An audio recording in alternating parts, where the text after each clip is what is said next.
Assalamualaikum warahmatullahi wabarakatuh. Kembali lagi di ISK Podcast dengan saya Zakia Arsyida, dan di sini saya ditemani oleh Bapak Dr. Agustian Ferdianto, FIAAK GRCP gitu ya, Pak.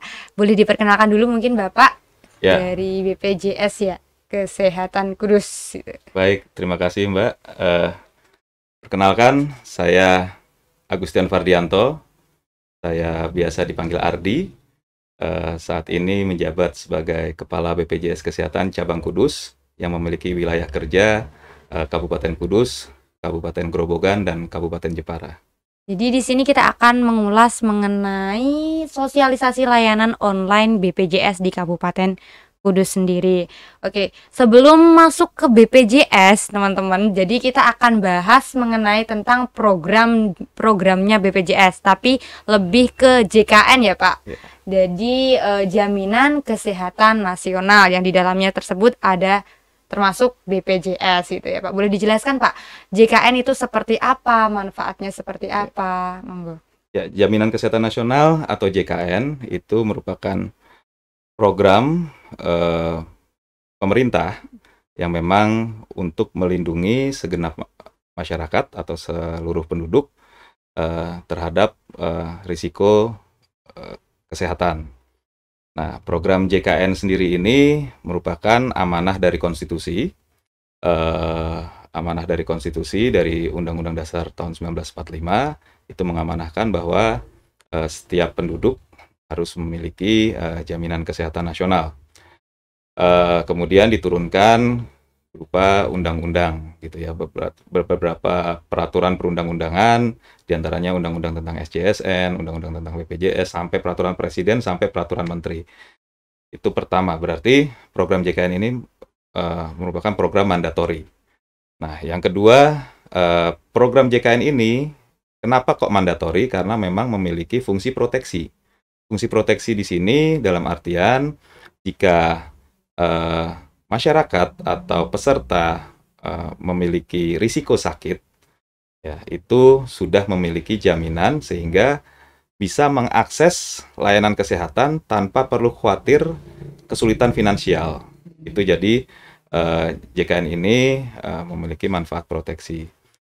Ketiga, sebetulnya yang perlu kita sadari juga, di samping memiliki manfaat proteksi tadi, JKN ini juga memiliki manfaat berbagi. Bagaimana berbagi itu? Karena prinsip JKN ini, program ini salah satunya adalah gotong royong. Jadi istilah sekarang itu banyak yang mengistilahkan subsidi silang. Jadi antara peserta yang sehat itu mensusudi peserta yang sakit. Jadi berbagi di sini dalam artian setiap ajaran agama pun menganjurkan kita untuk saling berbagi, ya, saling berbagi, saling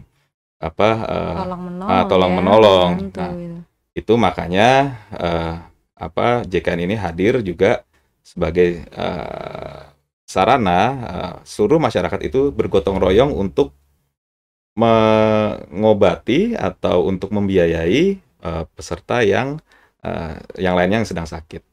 Jadi secara singkat, JKN ini ada 3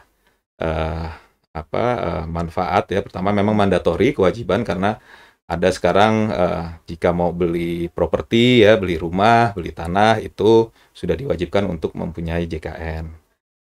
Terus ada nanti beberapa juga yang memang harus mandatori. Kemudian yang kedua itu proteksi.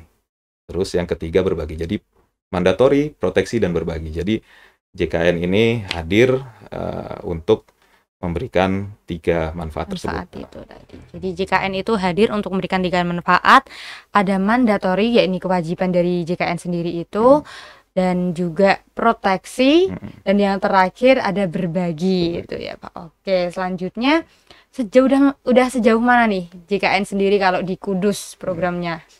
Alhamdulillah program ini diluncurkan di tahun 2014 dan sekarang udah 2022, jadi sekitar 1 windu ya, sudah sekitar 8 tahun, masuk ke tahun 9 mungkin. Alhamdulillah di Kabupaten Kudus sendiri, peserta yang sudah menjadi atau sudah terdaftar sebagai peserta JKN itu sudah sekitar 94,79% dari total penduduk sekitar 860 ribuan ya. 860 ribuan itu data dari dari semester 1, maaf. Dari semester 1 tahun 2022. Dari 860 ribu penduduk itu sudah terdaftar sekitar 820 ribu. 820 ribuan penduduk. Namun, yang aktif itu 70%. Jadi sekitar 612 ribu lah, 612 ribu penduduk yang aktif. Jadi sisanya 612 ribu ke 820 ribu itu sekitar 200 ribuan itu ada peserta yang sudah mendaftar tapi tidak aktif. Nah, tidak aktif ini banyak penyebabnya. Pertama, misalkan seperti pekerja ya atau karyawan pabrik gitu, memang resign atau memang berhenti bekerja tetapi tidak mendaftar lagi sebagai peserta di segmen lainnya gitu ya. Misalkan kerja di satu pabrik rokok, terus berhenti bekerja, terus tidak mendaftarkan lagi, jadi dia tidak aktif. Awalnya aktif sebagai pekerja karena seluruh perusahaan, alhamdulillah perusahaan-perusahaan besar di Kabupaten Kudus ini sadar betul untuk mendaftarkan pekerjanya menjadi peserta jaminan kesehatan. Nah, selain itu juga ada peserta-peserta mandiri yang memang menunggak. Ya, menunggak. Nah, menunggak ini menyebabkan tingkat ketidakaktifan tersebut. Terus selanjutnya juga mungkin ada misalkan tadinya masyarakat tergolong masyarakat miskin ya. Tergolong masyarakat miskin tapi sekarang mungkin sudah mampu, akhirnya tidak mendapat bantuan lagi pemerintah. Tapi sudah mampu tapi tidak mendaftar lagi. Nah, ini yang menyebabkan tadi 200 ribu peserta belum aktif. Nah, melalui kesempatan ini juga ya kami menghimbau karena memang tadi 3 manfaat tadi, mandatori proteksi dan berbagi, itu ya yang memang merasa untuk tidak aktif, yang sedang posisi tidak aktif ya monggo silahkan mendaftarkan untuk mengaktifkan kembali karena memang sudah banyak manfaat yang dirasakan. Kalau dari tingkat kepuasan peserta sendiri kami alhamdulillah sudah di poin 86% ya tingkat kepuasan peserta itu secara nasional gitu. Ya, itu juga mewakili juga di Kabupaten Kudus. Jadi istilahnya tidak ada ruginya gitu ya. Tidak ada ruginya untuk tetap mendaftar BPJS atau mendaftarkan program JKN ini. Itu sih. Ya, walaupun nggak sakit kan juga kita ada fungsinya juga berbagi itu dengan yang lain. Ya. Terus fasilitas kesehatan sendiri meliputi apa kalau JKN? Kalau di BPJS Kesehatan sendiri itu terbagi 2 ya, secara garis besar itu ada fasilitas kesehatan tingkat pertama, itu terdiri dari klinik, puskesmas, dokter praktik mandiri atau dokter praktik perorangan, kemudian ya itu 3 lah ya, 3 itu yang secara besar ya. Kemudian kalau di fasilitas kesehatan lanjutan itu ada rumah sakit atau klinik utama. Nah, kenapa kok ada tingkat pertama, ada tingkat lanjutan? Karena memang kami menganut sistem managed care ya. Managed care itu istilahnya pelayanan kesehatan itu tidak mesti diselesaikan di rumah sakit. Jadi bisa diselesaikan permasalahan kesehatan itu masih bisa diselesaikan oleh puskesmas, klinik atau dokter praktek perorangan. Karena memang secara penyebaran itu yang sampai tingkat desa itu memang yang ada hadir itu adalah klinik, puskesmas dan dokter praktek perorangan. Jadi nggak mungkin kan rumah sakit itu ada di tengah-tengah pemukiman kan ya, nggak mungkin ya, tapi biasanya itu yang ada di tengah-tengah pemukiman. Nah, jadi jika ada permasalahan kesehatan mengakses sana dulu. Nah, nanti jika memang hasil asesmen atau hasil pemeriksaan dari dokter, karena yang berkewenangan di sini adalah dokter ya, sepenuhnya dokter, merasa harus dirujuk karena ini bukan kompetensinya dokter umum misalkan, berarti harus dirujuk ke spesialis. Nah, itulah baru dirujuk ke ke rumah sakit ya, karena rumah sakit memang di sana tempat dokter spesialis praktek atau mengabdikan dirinya. Di Kabupaten Kudus sendiri, izin saya buka data ya. Oh, iya. Kalau fasilitas kesehatan tingkat pertama, kami sudah bekerja sama dengan kami sudah bekerja sama dengan, kalau secara rinci ya, kalau secara jumlah kami hafal lah 135, tapi kalau secara rinci itu kita sudah bekerja sama, kami sudah bekerja sama dengan 19 puskesmas, 22 klinik pratama, dan 70 dokter praktek perorangan. Ya, ditambah juga ada dokter gigi praktek perorangan 22. Nah, dari klinik itu ada satu klinik TNI, ada satu klinik Polri. Jadi klinik itu sebetulnya ada 24 jadi.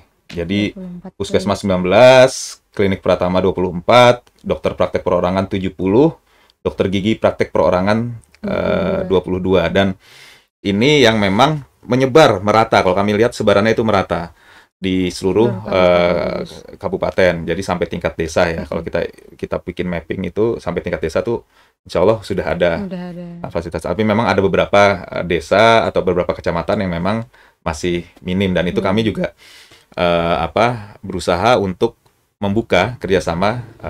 Jadi prinsipnya JKN ini tadi ya, memudahkan akses pelayanan tanpa kesulitan finansial. Jadi pertama dulu yang harus kita pikirkan akses. Ya, ada nggak aksesnya di sana? Terus kemudian kita harus berpikir juga peserta diharapkan bisa mendaftar, ya, diwajibkan untuk mendaftar, peserta masyarakat untuk mendaftar program JKN. Nah, kenapa? Karena untuk tadi menghindari kesulitan finansial. Jadi kalau sudah terbentuk ekosistem seperti itu, insya Allah masyarakat juga bisa produktif, bisa lebih sejahtera. Kemudian untuk rumah sakit ya, tadi yang FKRTL itu di kantor cabang Kudus sendiri atau di Kabupaten Kudus ya, itu ada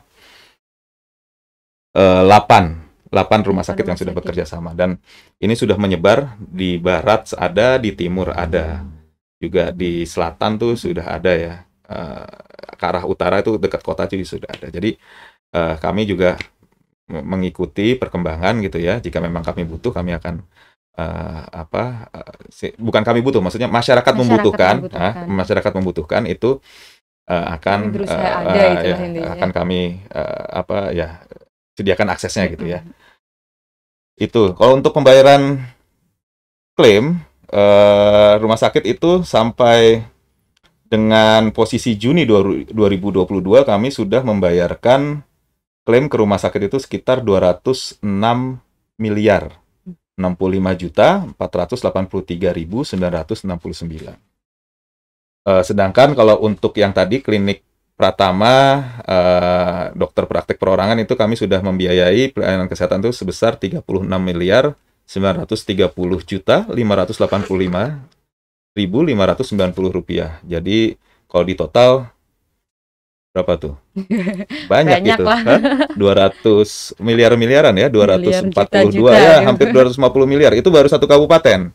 Belum lagi kami kan ada 3 wilayah kerja, Jepara, Gerobogan. Jadi total belanja kami gitu ya untuk pelayanan kesehatan itu di Kudus itu sekitar sudah sampai Juni ya, itu sekitar 500 miliar lah, 500 miliar lah, 500 miliar kami sudah membiayai pelayanan kesehatan.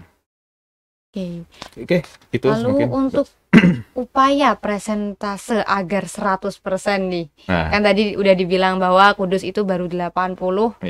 7% ya Pak? Ya, di Kudus itu 94,79%. Terus yang aktif 70,59%. Itu upaya agar 100% atau bahkan aktif 100%. Kan tadi udah terdaftarnya segitu. Ada yang aktif, ada yang nggak aktif. Agar aktif semua tuh gimana upayanya dari BPJS sendiri? Yang tadi aktif semua, bagi yang peserta yang memang pernah bekerja dan resign ya bisa mendaftarkan dirinya. Misalkan memang merasa mampu, diri merasa mampu ya silahkan mendaftar sebagai peserta mandiri. Ya. Kalau memang merasa tidak mampu, monggo silahkan ke desa untuk mendapatkan bantuan iuran gitu ya. Merasa tidak mampu itu nanti desa punya kriteria-kriteria sendiri untuk mendaftarkan penduduknya ya atau warga miskinnya. Kemudian kalau yang memang tadinya membayar mandiri tapi menunggak ya dilunasi tunggakannya. Itu untuk meningkatkan keaktifan. Jadi Iya. dari yang tadi 70% itu bisa nanti sesuai dengan jumlah Yang peserta yang non-aktif. terdaftar 86% tadi. Sorry 94, 94,5. nah dari 94 meningkat menjadi 100%, ini banyak upaya-upaya. Nah saat ini upayanya salah satunya kami patut berterima kasih dengan pemerintah kabupaten, dalam hal ini Dinas Sosial ini sudah mulai aktif untuk mendaftarkan masyarakat miskinnya untuk mendapatkan bantuan dari pemerintah pusat dari melalui pendanaan APBN. Ini pemerintah pusat sendiri membuka kuota gitu ya, kuota untuk masyarakat miskin agar sesuai dengan kriteria-kriteria tertentu ya. Dari kriteria itu juga yang menetapkan adalah peraturan gitu ya, peraturan pemerintah dan peraturan menteri. Jadi bisa mendaftarkan desa. Tapi kalau memang tidak sesuai dengan kriteria dan merasa berarti kalau kriteria kan berarti mampu ya, mampu ya. Ayo, karena tadi 3 manfaat tadi, mandatori, terus proteksi dan berbagi. Ayo silahkan mendaftar agar banyaklah manfaatnya. Ya tadi salah satunya, kalau misalkan mau beli rumah nanti, mau beli tanah gitu ya, misalkan baru nikahin anaknya, terus tiba-tiba harus beliin rumah anaknya, nah nggak punya BPJS satu keluarga, nah nanti nggak bisa belikan rumah buat anaknya. Terus tadi proteksi kalau tiba-tiba sakit, terus berbagi. Nah kadang-kadang polemik yang terjadi di masyarakat adalah mahal. Iuran BPJS itu mahal, iuran JKN itu mahal. Tapi sebetulnya kalau kita bagi, kalau saya hitung-hitung dengan teman-teman ya, sudah tuh sehari itu perlu menyisihkan 5.000 sampai 20.000 rupiah sehari untuk membayari satu keluarga. Karena kan kami kalau peserta mandiri itu, yang bayar mandiri itu wajib satu keluarga, satu kakak kan harus didaftarkan semua. Itu dianggap mahal. Tapi kalau kita bagi per hari, per 30 hari, kita nabung aja 5.000, 20.000. Itu insya Allah bisa nanti. Untuk satu keluarga. Nah, jadi sebetulnya paradigma atau anggapan bahwa BPJS itu mahal itu agak sedikit keliru. Tinggal kita mengatur tadi keuangan kita, kita bisa menabung per hari gitu, menyisihkan 5.000, 20.000. Karena dari kita juga kembali ke kita sendiri. Betul, kembali kita sendiri, dan kita juga bisa membantu yang memang yang membutuhkan. Dan mungkin misalkan satu wilayah ada tetangganya sakit, ya itu kan setidaknya tetangganya sakit menggunakan JKN, itu juga ada kontribusi dari tetangganya yang lain misalkan. Nah, nanti luas, misalkan ada, karena kan kami sifat pengelolaan dananya nasional ya, jadi semuanya itu pembayaran melalui bank gitu, langsung ditampung di rekening di pusat di Jakarta gitu ya, dikelolanya juga di Jakarta. Jadi kami tidak mengelola keuangan segala gitu ya, tidak seperti bank gitu ya. Nah kami kelola di pusat, dan mungkin nanti ada saudara saya misalkan yang di daerah Kendal gitu ya sakit, nah itu ada kontribusinya dari kita gitu. Nah, dari saya gitu. Misalnya Mbak ada punya keluarga di mana? Di luar kota. Kalimantan ada. Kalimantan di mana Kalimantannya?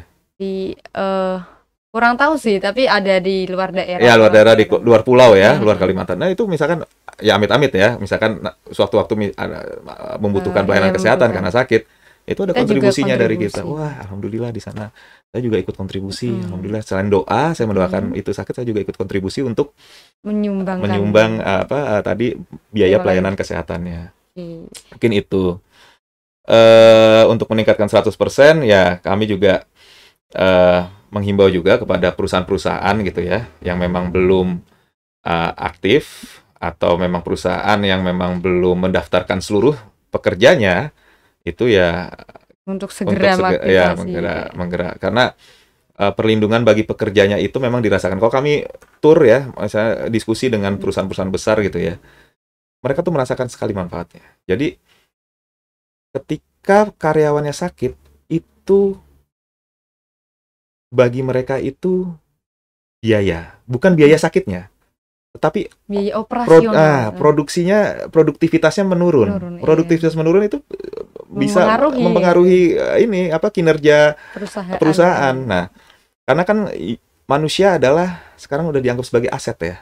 Manusia itu adalah kapital. Jadi perusahaan-perusahaan besar ini sudah punya pandangan bahwa kami harus melindungi pekerja kami. dengan salah satunya jaminan kesehatan. Nah, terus kemudian agar mereka tetap aktif, mereka patuh bayar iuran. Di sini rata-rata perusahaan-perusahaan itu patuh, alhamdulillah patuh bayar iuran. Nah, juga ada perusahaan-perusahaan kecil, memang ada perusahaan-perusahaan yang memang perusahaan-perusahaan yang memang tidak patuh gitu ya, tidak patuh bayar iuran gitu. Kami punya forum ya, forum dengan dengan Pak Kajari, dengan pemerintah kabupaten, dinas, dengan serikat gitu ya, serikat pekerja gitu ya, untuk menyadarkan bahwa ayo dong patuh bayar iurannya. Pekerjanya kasihan loh, kalau misalkan nggak patuh, nggak bayar iuran, pekerjanya, karyawannya akan tidak aktif kartunya. Nanti suatu waktu ada kejadian pertama dia sudah harus bayar, kedua dia kurang produktivitas pekerjaannya berkurang gitu kan. Produksinya juga berkurang. Nah, jadi tidak hanya sesaat membayarkan iuran JKN itu. Jadi insya Allah tadi tidak ada ruginya. Apalagi tadi terakhir yang berbagi ya, amalnya juga bukan hanya amal di dunia berarti kan, amal jariahnya. Alhamdulillah, insya Allah kita semua mendapatkan kebaikan. Itu Mbak, kurang lebih. Lalu mengalih ke topik ya tadi, sosialisasi layanan online BPJS Kesehatan. Mengapa ini BPJS membuka layanan online kesehatan? Nah, jadi gini. Sebetulnya pertama kali yang kami sadari itu adalah kami ini BPJS Kesehatan ini adalah lembaga keuangan sebetulnya, bukan lembaga pelayanan kesehatan. Kami di OJK itu diawasi oleh OJK di lembaga keuangan non-bank, deputinya di sana. Jadi kami di sini yang pertama kali kami sadari ini pengelolaan uang ini tidak bisa melulu pelayanan secara fisik. Ya. Jadi yang pertama kali kami garap itu di tahun 2014 itu yang kami sudah pikirkan, kami tidak akan mau terima uang tunai untuk pembayaran iuran. Jadi kami sudah bekerja sama dengan bank gitu ya, baik itu Himbara, Himpunan Bank Negara ya, BUMN gitu ya, maupun juga bank-bank swasta.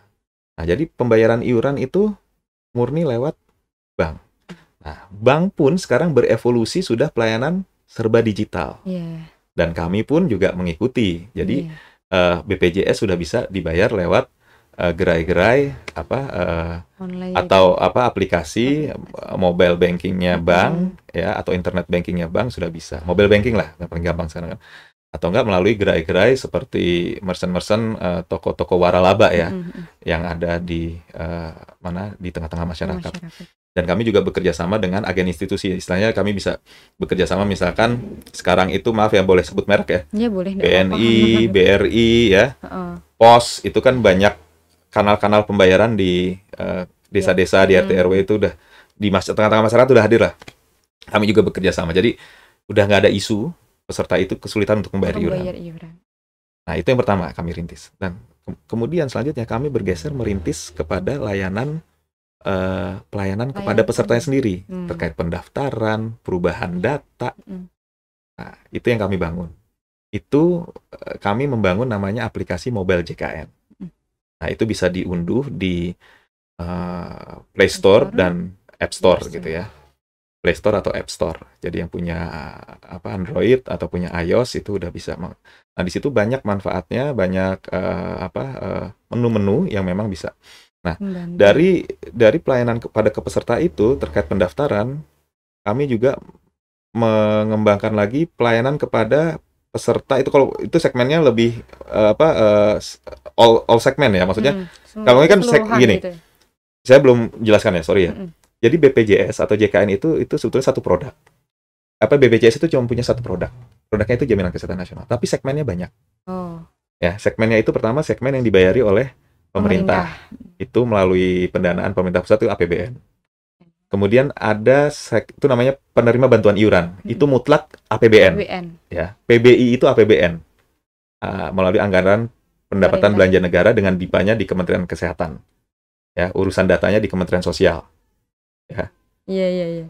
Agak ini ya. Ya gitulah, karena itu kan untuk akuntabilitas sebuah pengelolaan keuangan negara seperti itu kan ya. Kemudian ada segmen pekerja bukan penerima upah. Nah, orang kadang-kadang agak keliru. APBD itu PBI, bukan. PBI itu APBN. APBD itu masuknya segmen pekerja bukan penerima upah. Dari daerah ya berarti. Ya, jadi pekerja bukan penerima upah ini ada sumber pembiayaannya ini ada 3 kurang lebih. Ada dari APBD, ada dari mandiri, ada dari kolektif. Misalkan ada yayasan, misalkan ada yayasan gereja kalau di sini ya. Gereja itu mendaftarkan jemaatnya. Terus ada misalkan satu perusahaan, oh saya mau CSR lah. Saya mau daftarin masyarakat sekitar saya yang tidak mampu ke BPJS, itu bisa. Atau tadi lewat mandiri, lewat kantong sendiri. Misalkan mungkin mbaknya gitu ya, bapaknya mendaftarkan satu keluarga, jadi rutin setiap bulan. Nah, ini ada 3 tadi yang bukan pekerja bukan penerima upah. Nah, lantas gimana yang pekerja penerima upah? Nah, ini yang punya kewajiban sendiri. Ini wajib dibayarkan oleh pekerjanya. Nah, iurannya gimana? Sharing biasanya. 4% dari perusahaan tadi ya. Kalau pemberi kerja itu perusahaan, ya. 1% dari pekerjanya, karyawannya. Jadi sharing aja 41%. Dan itu kalau dikalkulasi malah lebih murah sebetulnya dari mana? Dari bagi pekerjanya ya, itu lebih murah daripada dia harus bayar mandiri. Dan itu pun balik lagi tadi pelayanan aplikasi tadi ya, di aplikasi mobil JKN itu semua segmen bisa mengakses ya, semua segmen bisa mengakses. Ada segmen-segmen tertentu yang tidak bisa mengakses, tapi tidak semua menu tidak bisa diakses gitu ya. Nah, nanti monggo exercise aja, dicoba aja. Dicoba dulu. Download. Udah ya. Belum sih, Pak. Setelah ini download mobil JKN. Sudah punya, Mas? Nah, kalau sudah punya install mobil JKN. Mungkin perlu ditunjukin tampilannya nggak? Boleh. Tampilan mobil JKN kami. Insya Allah dalam waktu dekat kami juga akan launching ngubah logonya. Karena logonya sudah tidak sesuai dengan tuntutan zaman ya. Kuno, Pak. Nggak kuno. Ini kan aplikasi masuk kuno. Iya. Ini canggih, tapi logonya kurang istilahnya kurang menarik ya mungkin. Bukan kurang menarik sih menarik. Ya mengikuti perkembangan zaman aja, Mbak. Karena kan sekarang logo itu lebih menggambarkan ini ya. Nah, ini seperti ini. Ini kemana kamera? Tengah aja, Pak. Oh, sini ya. Nah, di sini ada macam-macam tuh. Ada menu info peserta, ada menu pendaftaran tuh. Pendaftaran, pelayanan, antrian, macam-macam di sini. Nah, di sini nanti menu-menu ini yang akan melayani sendiri peserta untuk mendapatkan manfaat dari program JKN. Jadi peserta nggak perlu ribet-ribet ke kantor, ya, tidak perlu repot ke kantor, cukup mengakses aplikasi pelayanan ini. Nah, jadi dari sini sudah kami kan tadi berevolusi ya ke pelayanan peserta, kami juga akhirnya berevolusi juga ke rumah sakit. Maksudnya ke pelayanan di rumah sakitnya sendiri. Pelayanan rumah sakitnya. Jadi kami sekarang ini sudah mengembangkan antrian online ya. Maksudnya gini. Jadi untuk peserta ya untuk peserta BPJS itu kan keluhan masyarakat itu paling banyak itu BPJS antri. Mau antri di kantor, mau antri di rumah sakitnya. Terus aku ini harus ngantri, harus kadang-kadang tahun 2014 tuh saya ingat. Bahkan mungkin antrian itu orangnya nggak ada, sendalnya ada. Itu terjadi tuh. Di mana? Mungkin di Kudus ada. Kalau saya pernah lihat di Jakarta tuh di Rumah Sakit Tarakan. Itu nyata. Sendal lu, kok sendal wis. Jam 5 pagi sudah cecer. Di Rumah Sakit Tarakan itu, RSUD Tarakan di Jakarta Pusat. Nah, itu terjadi. Nah, makanya dari situ kami berpikir untuk mengembangkan jadi peserta itu bisa mendaftar lewat rumah. Dari rumah sudah. Dari rumah itu sudah mendaftar untuk antrian tersebut. Jadi nanti udah akan kebaca, oke, saya akan datang sekitar jam 9, jam 10. Nah, itu di mana mereka mengambil antriannya? Ya tadi di aplikasi Mobil JKN. Nah, sudah mengembangkan situ. Nanti insya Allah kami juga sedang mengembangkan untuk pembayaran, karena kan kami memang institusi keuangan ya, lembaga keuangan. Kami untuk pembayaran itu udah serba paperless nanti. Jadi dari antrian online itu nanti mungkin eligibilitas online, terus nanti rekam medis online, sampai dengan klaimnya online, jadi secara digital. Jadi nggak perlu tuh kertas numpuk-numpuk. Mungkin kalau Mbak, Iya, iya. monggo silakan kalau mau main kantor tuh masih lah kardus datang, walaupun sudah sebagian di scan. Tapi Iya. scan itu menurut kami itu hanya mekanisme antara. Iya. Tapi berkas itu masih ada, baik itu di rumah sakit maupun Maupun di di BPJS BPJS. sendiri. Dan itu kapasitas penyimpanan luar biasa kalau kalau harus nyimpenin scan-scanan. Nah, nanti akan dikembangkan ujung-ujungnya itu adalah klaim Lewat itu cukup online. entry aja, entry siapa nama pasiennya, berapa nomor kartunya, penyakitnya apa, diagnosanya, pemeriksaannya apa aja. Nah, nanti masuk ke kami verifikasi, masuk ke keuangan, dan itu akan lebih cepat gitu. Jadi everybody happy lah, peserta happy, juga happy ya, apa BPJS. Vaskes happy, BPJS happy, mudah-mudahan insya Allah juga pemerintah kabupaten juga pasti insya Allah happy. Jadi banyak yang kami kembangkan. Nah, tadi kita baru berbicara aplikasi mobil JKN. Ini kok nggak apa-apa ya, saya lebih banyak ngomong ya. Nggak apa-apa. Nggak Aplikasi apa-apa, mobil Pak. JKN. Nah, kami juga mengembangkan layanan-layanan lainnya yang apa secara non tatap muka ya. Non tatap muka itu ada, pertama pastilah yang udah lama itu adalah care center. Dulu care center kami 24 jam 1500-400. Kami sudah mengubah nomornya 165. Karena memang biar lebih mudah diingat 165 gitu ya. Kami dapat nomornya 165. Kemudian ada Cika, chat asisten JKN.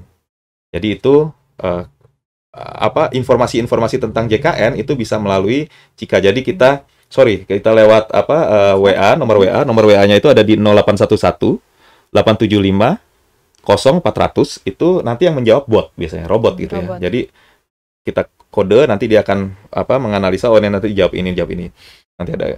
Nah, terus ada namanya Pandawa. Nah, ini yang masih interaksi dengan manusia. Jadi ada operator, ada yang menjawab nanti. Itu lewat WA. Pelayanan administrasi melalui WA. Pelayanan administrasi BPJS Kesehatan melalui WhatsApp. WhatsApp itu nanti melalui WhatsApp dimasukkan, WhatsApp nanti akan interaksi. Kayak kita chatting dengan teman gitu ya, udah punya pacar, udah chatting sama pacar gitu ya. Tapi maaf, belum bisa video call. Oh Ya, iya. kalau video call nanti agak ribet gitu ya. Jadi masih WA, jadi dalam bentuk teks ya, texting. Terus website BPJS Kesehatan. Jadi monggo nggak usah ragu-ragu, silahkan rajin-rajin mengunjungi www.bpjs-kesehatan.go.id ya, bpjs-kesehatan.go.id. Nah, di situ juga bisa melakukan pelayanan kepesertaan di sana. Kemudian kami di KC Kudus sendiri, di kantor cabang Kudus ini mengembangkan dua pelayanan itu Prabu itu pelayanan peserta badan usaha dan perangkat desa. Jadi nanti badan usaha itu bisa mengakses tersebut melalui nomor WA di 0813 913 22741. Jadi itu khusus pelayanan badan usaha atau desa-desa di Kabupaten Kudus. Jadi nggak perlu datang ke kantor atau nggak perlu repot-repot telepon gitu ya. Mungkin lebih biaya dengan murah dengan WA, teks itu udah itu. Dan dari semua pelayanan tersebut itu kami rangkum. Jadi satu dirangkum melalui Bitly. Itu namanya Kananta JKN. Jadi bit.ly Kananta JKN. Jadi Kananta itu kanal pelayanan non tatap muka JKN kantor cabang Kudus. Jadi nanti di situ kami rangkum misalkan aplikasi mobil JKN. Diklik, nah itu langsung masuk ke Play Store atau masuk App Store. Terus 165 diklik langsung terhubung direct telepon 165. Pandawa tadi WA diklik langsung masuk ke direct ke aplikasi WhatsApp. Ya, seperti itu. Lebih memudahkan masyarakat. Kami berusaha untuk memudahkan karena prinsipnya memang pelayanan itu adalah cepat, mudah dan pasti. Ada responsif ya, cepat direspon, mudah diakses dan ada kepastian pelayanan bagi peserta atau masyarakat. Apakah ketika kita membuka layanan online, BPJS sendiri ya membuka layanan online itu menutup layanan offline atau bagaimana? Oh tidak, jadi gini, tadi pertanyaan nyambung ya sama yang sebelumnya ya. Jadi shifting pelayanan memang kita harus mengikuti tuntutan zaman ya. Sekarang zamannya agile, serba cepat, serba kita nggak perlu jauh-jauh kita sudah bisa kontak saudara Konteks, kita, misalkan ada yang ada di Skotlandia, bisa teleponan ya, atau kita juga disruptif ya kan, istilah kita harus mendobrak kebiasaan-kebiasaan lama. Nah, akhirnya dari pemikiran-pemikiran itu ya kita harus lebih mendekatkan masyarakat dengan teknologi. Kami harus mendekatkan masyarakat dengan teknologi. Nah, jadi walaupun shifting pelayanan dari fisik menjadi non fisik, jadi tatap muka menjadi non online atau non tatap muka, itu tetap tidak meninggalkan kaidah-kaidah lama. Kalau kami bicara di kantor itu, kita jangan sampai meninggalkan mode-mode old school demi new order. Ya, paham ya? Iya, jadi paham. janganlah kita maksudnya mentang-mentang ini semua canggih Udah ya, online terus gitu. kantor ditutup rolling dooran gitu kan, di gerbong. Malah kami mengembangkan. Jadi pelayanan tatap muka kami itu tetap buka kantor. Dari jam 8 sampai jam 3. Kemudian kami juga ingin mendekatkan diri kepada masyarakat. Itu melalui program mobile customer service melebet desa. Wah, bahasanya campur ya. Melebet desa, Kayak nggak apa-apa anak Jaksel. Kalau di Jakarta Jaksel anak-anak banget Citayam. ini. Citayam. Anak-anak Baru SCBD. Nah, viral. ya, maksudnya MCS melebet desa. Jadi kami ada mobil gitu datang ke desa-desa. Biasanya kami buka pelayanan, kami izin sama Pak Inggih ya, untuk Pak Inggih, Bu Inggih ya, untuk membuka layanan di sana di kantor desa. Alhamdulillah responnya juga positif gitu ya. Pak Inggih itu merespon positif. Jadi kami benar-benar masuk ke desa-desa. Kalau boleh kami sebutkan ada beberapa desa. Kalau kami di 3 wilayah ini, alhamdulillah sudah 28 kali kegiatan melebet desa itu. Tapi nggak bisa kami fokusnya di Kudus saja ya, karena kami ada 3 wilayah, ada Kudus, Kabupaten Jepara, Kabupaten sama Jepara dan Grobogan. Jadi sekitar 28. Ya sudah beberapa lah yang di utara sudah kami jangkau di Kudus nih ya. Gebok sudah pernah, di Dawe juga sudah kami jangkau, selatan Undaan udah, Jekulo di timur udah, barat juga, barat kan masih ini kata ya, tapi barat juga sudah kami. Jadi kami berusaha untuk memeratakan gitu ya. Dan kenapa kok kami seperti itu berpikiran? Karena jangan hanya programnya saja, jangan saja hanya uangnya saja masuk ke kami, tapi secara fisik kami hadir.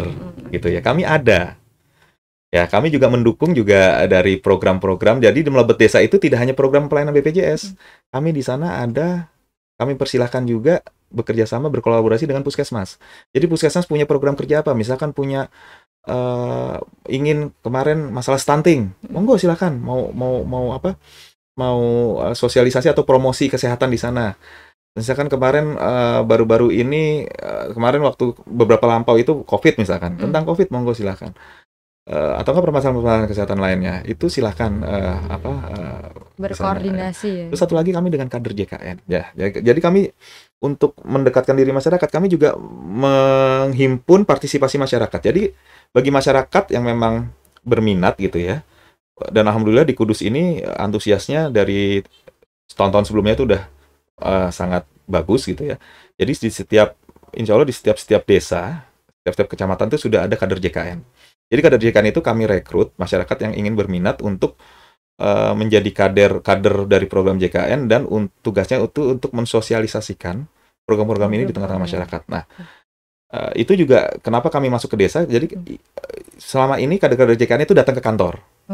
Jadi udah gantian, kita nyamperin Bapak Ibu sekalian, kami ke sana ya, kami siapkan tempat, kami kumpulkan, kami koordinasikan, nanti silakan sosialisasi dengan kader JKN ya. Tapi outputnya kader JKN ini juga salah satunya adalah terkait tadi tingkat kepatuhan masyarakat untuk membayar iuran, mendaftar dan membayar iuran.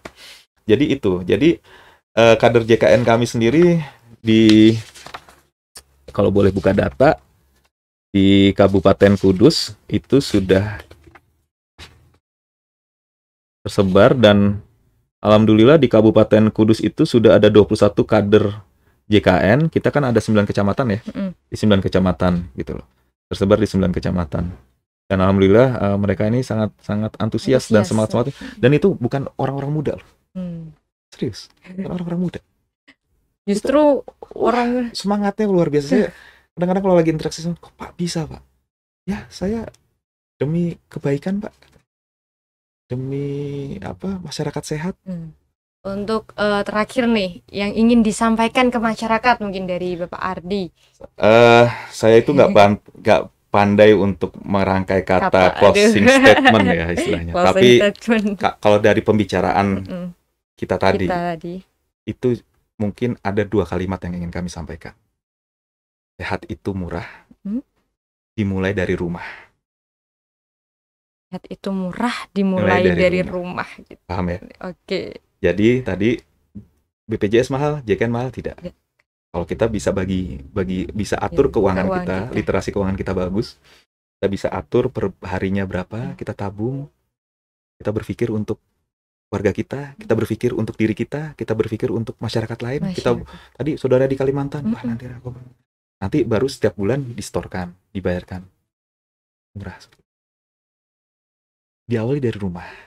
Ya kan? Diawali dari rumah. Dimulai dari rumah. Sehat itu murah, dimulai dari rumah. Gitu. Nah, tadi kita juga berbicara, orang bisa ngambil antrian di rumah. Ya kan? Dan jangan salah, di mobil JKN itu sekarang udah ada menu telekonsultasi. Jadi di situ bisa konsultasi online dengan dokter. Nah, kalau memang butuh pemeriksaan lebih lanjut ya silahkan datang ke itu. Jadi, sehat itu murah, dimulai dari rumah. Ya. Itu Sobat ISK Podcast dari saya Zakia Rashida, dan terima kasih Pak Ardi atas waktunya yang udah panjang lebar ngomong ke sana kemari untuk masyarakat umum. Saya Zakia Rashida pamit undur diri. Wassalamualaikum warahmatullahi wabarakatuh.